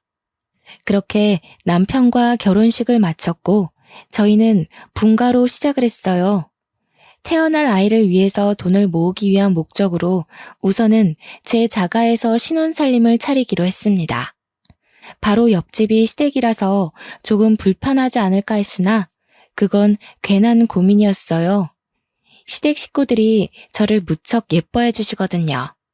나이 30 넘어서 애기 소리 듣는 건 시댁 앞이 유일할 겁니다. 특히 시모가 외적인 것에 대한 관심이 많더라고요. 저를 보면 매일 예쁘다고 해주시고 몸매도 하는 일도 어쩜 그렇게 선녀같이 예쁘냐고 볼 때마다 그렇게 예쁘다는 소리를 입에 달고 사세요. 저희 친정 부모한테도 못 들어본 칭찬을 시댁 가면 귀에 딱지가 앉을 정도로 듣는다니까요. 제가 연예인도 아니고 그냥 선이 곱고 청초하게 생겼을 뿐인데도 말이죠. 저는 결혼을 하고 시모와 대화하는 날이 많았는데요. 서로 아는 것이 많아지다 보니까 자연스레 시모가 가진 발레에 대한 의문들이 관심이라는 걸 알게 되었습니다. 어릴 때부터 발레를 했으면 그렇게 선이 고울 수밖에 없었네. 새아기 피부가 너무 여려서 도자기 다루듯 살살 만져야겠다. 나도 발레를 진작에 해봤어야 하는데 나 때는 발레 학원 같은 데도 거의 없었거든. 어머님, 그럼 발레 한번 배워보실래요? 발레에는 나이가 없어요. 발레하면 체형도 발라지고 허리에도 좋아서 전문적으로 뛰는 발레 말고도 취미로 하시는 분 많으세요. 어머, 그러니? 다 늙은 나이에 주책이지 않나 싶은데. 그럼 나도 수강을 좀 해볼까? 그렇잖아도 집에만 있기 적적하고 또 내가 옛날에 발레리나가 꿈이었어. 저는 시모와 단기간에 엄마랑 딸 사이처럼 친해졌습니다. 시모는 제 도움으로 집에서 스트레칭 먼저 배우는 걸로 시작을 했죠. 이 덕분에 시모와 주기적으로 만남을 가지면서 더없이 돈독한 친분을 쌓았어요. 이렇게 시댁이랑은 친정 못지않게 가족처럼 잘 지내는데 왜 쓸데없이 남편의 전 여자친구가 자꾸 간섭을 해오는 건지 모르겠습니다. 우리가 신혼집 집들이를 한다고 며칠 간격으로 친구들을 초대한 적이 있었거든요. 그런데 헤라라는 여자도 남편 친구라고 어김없이 찾아온 거 있죠. 물론 제가 허락을 한 일이지만요. 그렇다고 그냥 오기만 했겠습니까? 작정하고 저를 살살 건드리는데 술 때문인지 그날은 남편 눈치도 안 보는 것 같았어요. 괜히 오라고 허락을 했나 후회가 되더라니까요. 이날이야말로 전 여자친구와 제가 은근한 기싸움을 끝내버린 결정적인 날이었다고 볼 수도 있겠네요. 오빠, 근데 취향 바뀌었나 봐? 옛날에 막 통통하고 살집 있는 여자 좋아했잖아. 자고로 여자는 만질 때가 많아야 매력이 있다면서. 그런데 어째 결혼한 여자는 정반대로 골랐대? 아, 마음씨 좋은 여자 찾아서 편하게 살려고? 제가 주방에서 과일 안주를 준비하고 있을 때 전 여자친구가 저한테 다 들리는 목소리로 하는 말이었습니다. 전 여자친구는 술이 좀 되고부터 더 노골적으로 저를 저격하는 말을 많이 했는데요. 저는 최대한 소란을 줄이고 싶어서 주방으로 자주 자리를 피했어요. 그러니까 오히려 술김을 빌어 목소리까지 크게 높이더라고요.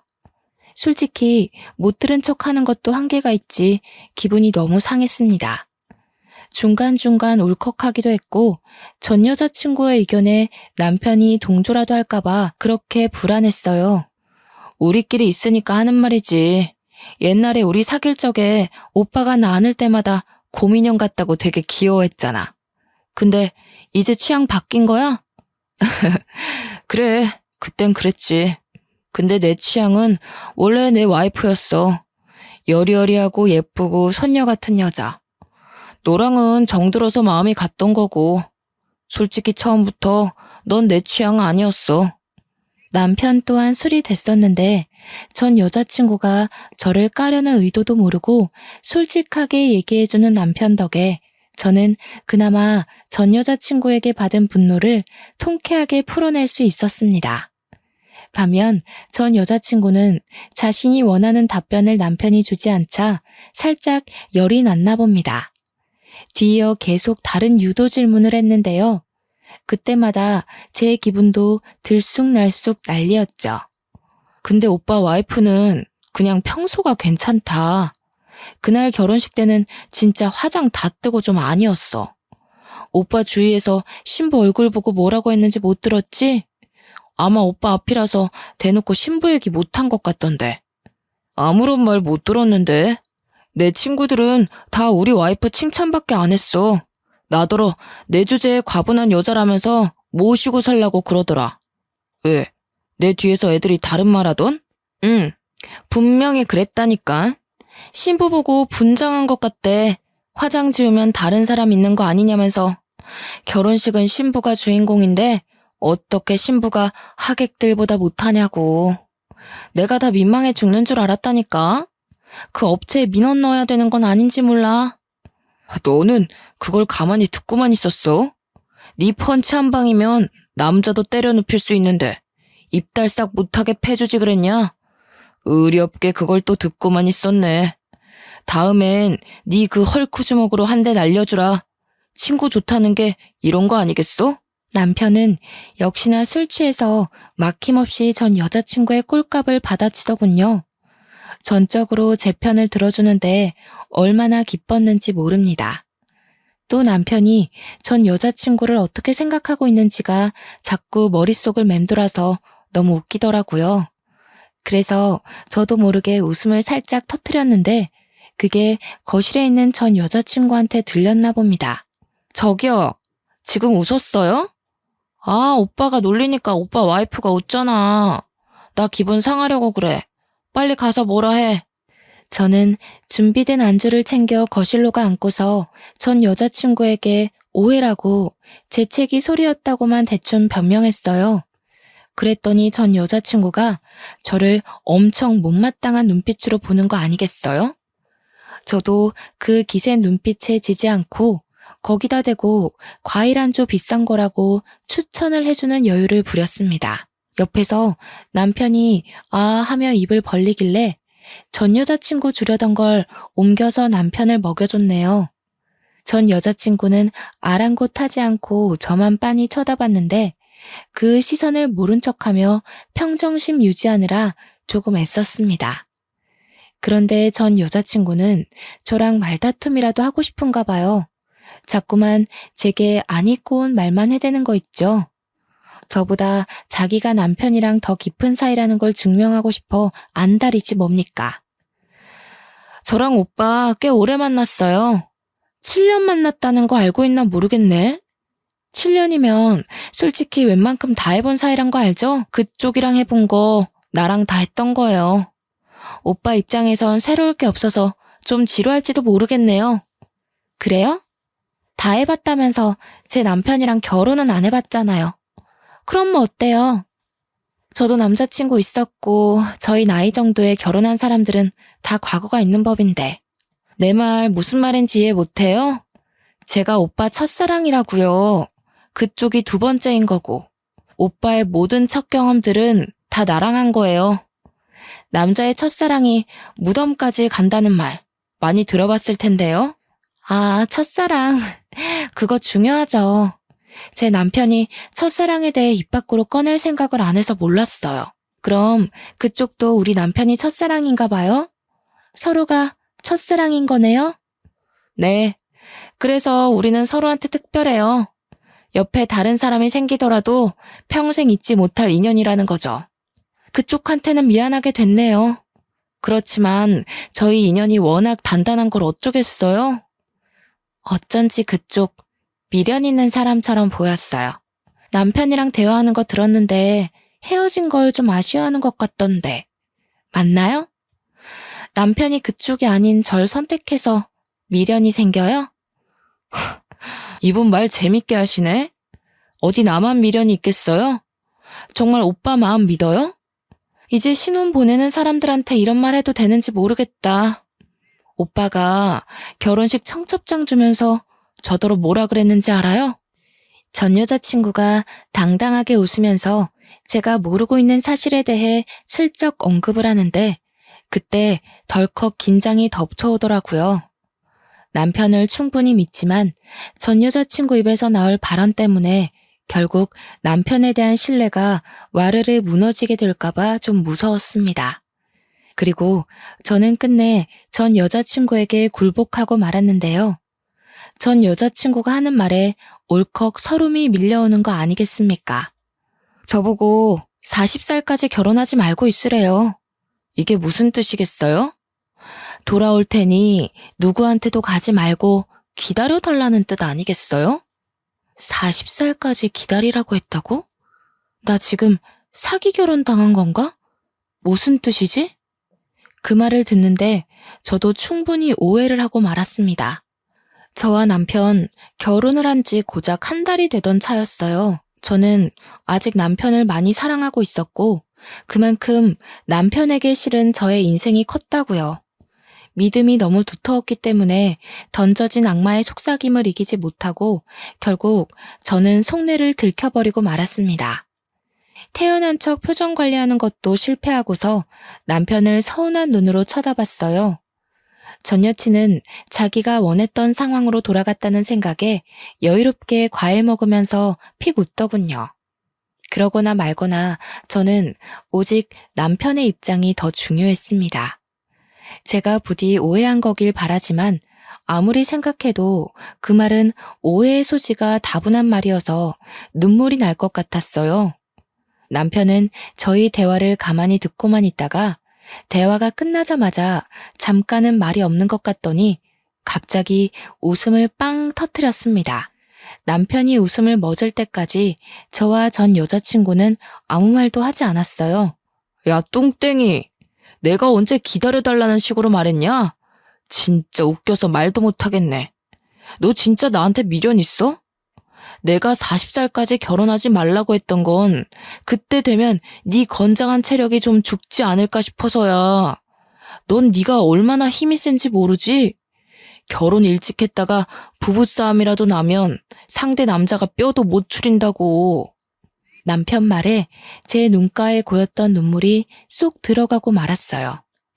이게 무슨 상황인가 싶어 전 여자친구를 쳐다봤더니 완전 시뻘개져서 남편을 노려보고 있더라고요. 그제서야 제가 오해를 했다는 것에 안도를 했습니다. 얼마나 놀랐으면 순간 어깨에 힘이 쭉 빠지지 뭐예요. 혼자 착각하고 근거 없는 자신감을 내보이더니 참 쌤통이다 싶어서 뒤늦게 전 여자친구를 노려봐줬네요. 그때 전 여자친구가 서러웠는지 갑자기 남편한테 빽 소리를 지르는 겁니다. 저까지 깜짝 놀랐지 뭡니까? 내가 오빠 찾다고 지금 나한테 복수하는 거야? 그럼 그때 나더러 곰인형 같다고 좋아한 이유가 뭔데? 매일 껴안고 자고 싶다고 그랬잖아. 정이라니까. 오래 보니까 귀엽길래. 근데 너한테 차이고 나서도 별 생각이 없더라고. 생각해보니까 너를 사랑했다기보단 말 그대로 그냥 귀여워했던 것 같아. 말이 된다고 생각해? 어떻게 사람 귀엽다는 이유만으로 연애를 해? 지금 와이프가 보고 있으니까 괜히 와이프 기살려주려고 그러는 거 아니야? 그러니까 나도 귀엽다는 이유만으로 연애하는 건 말이 안 된다고 생각해. 그땐 어려서 몰라도 한참 뭘 몰랐나 봐. 그래도 나 차줘서 고맙다. 네가 나 안 놔줬으면 내가 우리 와이프 같은 이상형 그냥 놓칠 뻔했잖아. 둘은 헤어지고 나서도 연락을 꾸준히 했다고 하는데요. 싫어서 헤어진 거 아니라서 연락을 계속했던 거랍니다. 그 과정에 전 여자친구는 다시 시작하고 싶은 마음을 여럿 내비쳤지만 그때마다 남편이 재결합에 대해 전혀 생각 없는 태도를 일관하여 전 여자친구는 마냥 때를 기다리고 있었던 거였어요. 그런데 남편이 저랑 사귀고 프로필 사진이 제 걸로 바뀌면서 전 여자친구는 혼자 큰 배신감을 느꼈다고도 했습니다. 술김에 과한 고백을 하는 듯 보였는데 남편 또한 그렇게 느꼈는지 전 여자친구의 기가 막힌 고백에 어처구니 없는 표정을 지었어요. 야, 작작해라. 징그럽게 왜 이래. 자꾸 이러면 나 너랑 친구 못해. 지금 집들이도 내 와이프가 너 혼자 오는 거 허락해서 받아준 거지. 싫다고 했으면 나 너 안 불렀어. 너 지금 내 와이프한테 감사해야 돼. 와이프가 너 온다고 비싼 과일까지 구매했는데 매너 없이 왜 이래? 실망스럽다. 언제는 나 아니면 누구도 못 만나겠다는 식으로 얘기하더니 그렇게 매달리면서 나만 졸졸 따라다니던 오빠는 어디 갔대? 그만하지.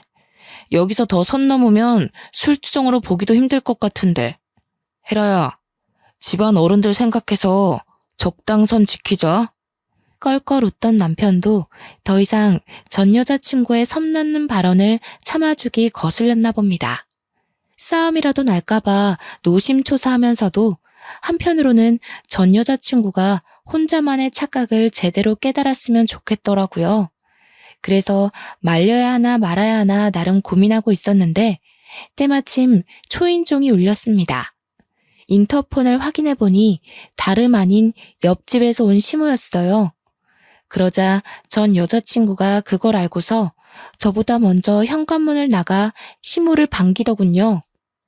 저도 당황했는데 시모도 전 여자친구가 있다는 연락을 못 받았던 터라 상당히 놀랐습니다. 그리고는 곧 오랜만에 보는 얼굴에 반갑게 인사를 건넸어요. 어머, 헤라가 와 있었구나. 놀러 왔는지도 몰랐네. 왔으면 우리 집에 들리지 그랬니. 부모님은 두 분 다 잘 계시지? 엄마한테 조만간 들리겠다고 전해라. 네, 어머님. 저희 부모님이 두 분 너무 보고 싶어 하세요. 물론 제가 제일 많이 어머님 보고 싶었고요. 그런데 어머님, 너무 서운해요. 저 이사 가버렸다고 그새 다른 집이랑 사돈 맺으시고 엄마가 찬영 오빠 뺏겼다고 얼마나 아쉬워했는지 아세요? 그랬니? 나도 헤라네 집이랑 인연이 될 줄 알았는데 알고 보니 우리 진짜 인연은 따로 있었더라고. 새아가가 얼마나 조신하고 천상 여자인지 모른다. 요즘 내 롤 모델이잖니. 시무와 전 여자친구의 두터운 관계를 보고 솔직히 주눅들지 않았다면 거짓말입니다. 그러나 그런 저를 생각해 주신 건진 모르겠다만 시무가 전 여자친구 앞에서 저를 엄청 치켜 세워주는데 그것만으로도 엄청나게 기운이 솟더라고요. 어깨도 바짝 올라갔고요.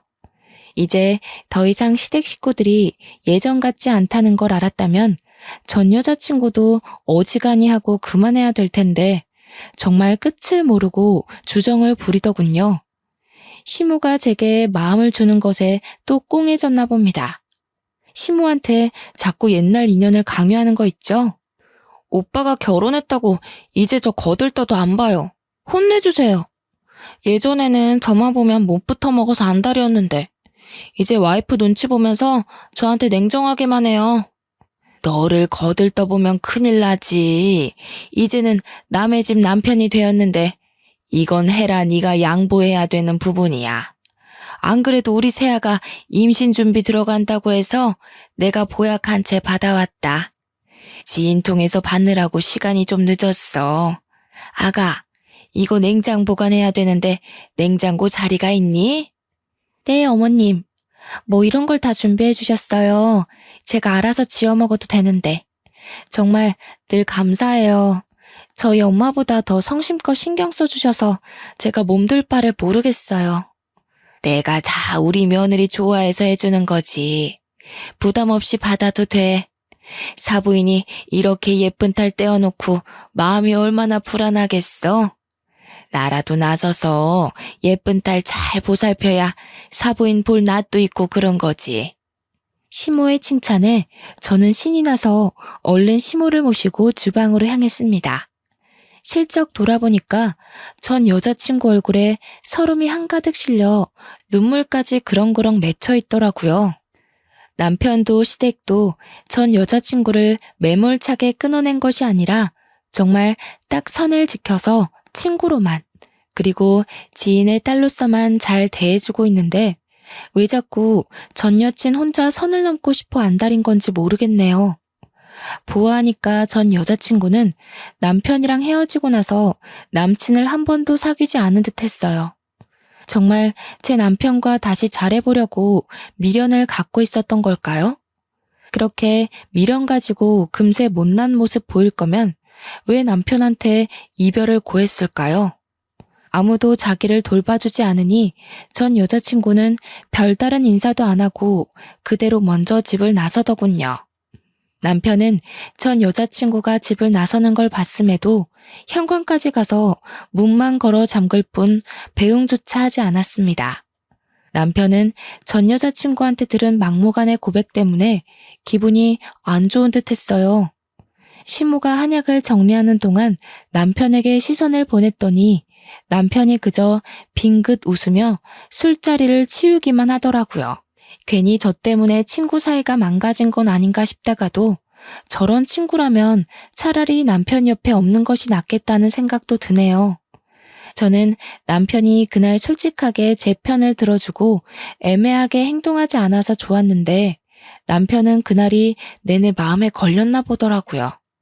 그날이 있고 며칠이 지난 어느 날 남편이 출근 준비를 하다 말고 제게 더 확신을 주는 말을 해줬습니다. 내가 헤라 집에 얘기했어. 그날 술자리에서 너한테 모욕 준 것도 너 성질 돋으려고 일부러 자극한 것까지 다. 그랬더니 헤라 부모님께서 나한테 사과했고 너한테도 정말 미안하다고 전해달래. 다시는 헤라가 우리 근처에서 얼씬되는 일은 없을 거야.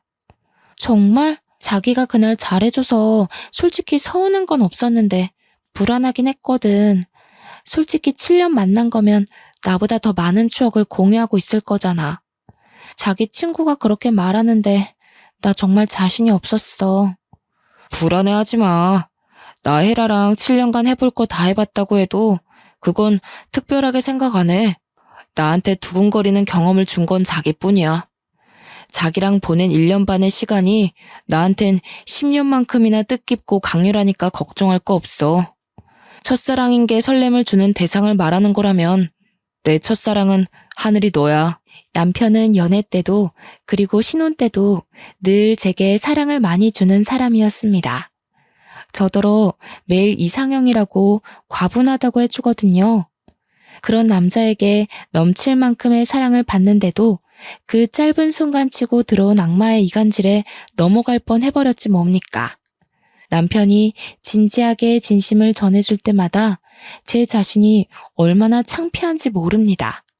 그렇게 1년 뒤 저희는 시댁의 도움으로 임신도 건강하게 했고 예쁜 딸아이를 출산했어요. 시댁에선 저와 똑 닮은 예쁜 천사가 태어났다고 거의 매일 저희 집에 와서 손녀를 돌봐주십니다. 시모야 저와 친구처럼 지내서 친근한 모습이 익숙하다지만 시부의 반응이 좀 놀라웠는데요. 시부는 시모와 다르게 표현하는 것에 좀 쑥스러움을 느끼시거든요. 그래서 다소 무심해 보일 때가 많아요. 그런데 손녀가 태어나니 시모 못지않게 시부가 찾아와서 한참 놀아주고 가는 거 있죠. 옆집이라서 제가 딸을 데리고 자주 시댁을 드나드는데도 시부모는 그걸로 모자라 계속 찾아오세요. 지금은 저녁을 늘 시댁에서 해결하고 있답니다. 그리고 이 글을 쓰는 현재는 우리 딸애가 유치원 등원을 앞두고 있는데요. 한창 학부모로 바빠질 제가 또 임신을 해버렸지 뭡니까. 이번에는 아들이라고 하더라고요. 그 사실을 알고 시댁뿐만 아니라 친정까지 경사가 나서 이젠 친정엄마까지 집에 많이 찾아왔어요. 며칠은 친정엄마가 자고 가기도 했는데 그럴 때마다 저와 친정엄마, 시모 이렇게 셋이서 얼마나 아줌마처럼 수다를 떠는지 모릅니다. 이런 걸 두고 결혼 하나는 정말 잘했다고 말하는 거 맞죠? 저와 남편의 사이를 잠깐 회방 놓은 방해꾼이 나타났었지만 남편이 솔직하게 행동해주는 덕분에 고비라 생각하지 않고 잘 넘긴 게 아닌가 싶습니다. 그 여자의 존재가 하나도 신경이 안 쓰였다면 당연히 거짓말이겠지만 이젠 괜찮아요. 괜찮을 수밖에 없도록 남편이 아직도 제게 확신의 사랑을 주고 있거든요. 그 이후로 정말 그 여자는 코빼기도 나타나지 않았습니다. 듣자 하니 남편뿐만 아니라 시댁에서도 전 여자친구 식구들과 연이 끊어졌다고 하더라고요. 저와 남편은 그 이유를 굳이 시댁 어른들에게 알리지 않았어요. 남편은 알려도 상관없다고 했는데 제가 그냥 그렇게까지 일을 키우고 싶진 않았거든요. 시댁에서 알게 되면 시부모 잘못이 아닌데도 저한테 미안해하며 사과할 것 같기도 했고요. 저는 이대로 눈엣 가시가 사라진 것만으로도 족하답니다. 앞으로도 결혼 생활이 지금과 같았으면 얼마나 좋을까요? 착하게 살고자 애썼다기보다는 나쁘지 않게 행동하고자 신경 쓰며 살아왔을 뿐인데 제게 이렇게나 좋은 인복이 찾아와 줬네요. 부동산을 못 살게 굴면서 이 아파트로 오고 싶던 이유도 다 이런 기운 때문이었지 않나 싶습니다. 최근에는 아파트 집값도 1.5배가 뛰었지 뭡니까? 가끔은 너무 좋은 일만 생겨서 혹시 나중에 뜻밖의 불행이 닥쳐오진 않을까 한편으론 겁도 나지만 그때마다 가정의 평화에만 집중하며 현재만 바라보자고 저 자신을 다스리고 있답니다. 기회가 왔을 때 즐길 줄 아는 것도 가진 자의 여유가 아니겠어요? 벌써 기혼 5년 차인 두 아이의 엄마가 되었지만 여전히 신혼 같은 삶을 누리게 해주는 남편에게 많이 사랑한다고 말해주고 싶네요. 제 사연이 언제 세상 밖으로 나올지는 모르겠지만 그때가 되면 뱃속의 아들이 태어났을 테니 저희 식구 모두가 또 다른 기쁨 속에서 살고 있을 것 같아요. 그날이 빨리 오기를 기대하며 설레는 마음으로 이 글을 마칩니다. 모두들 사랑하고 사랑받는 삶 잔뜩 누리시길 바랍니다. 감사합니다.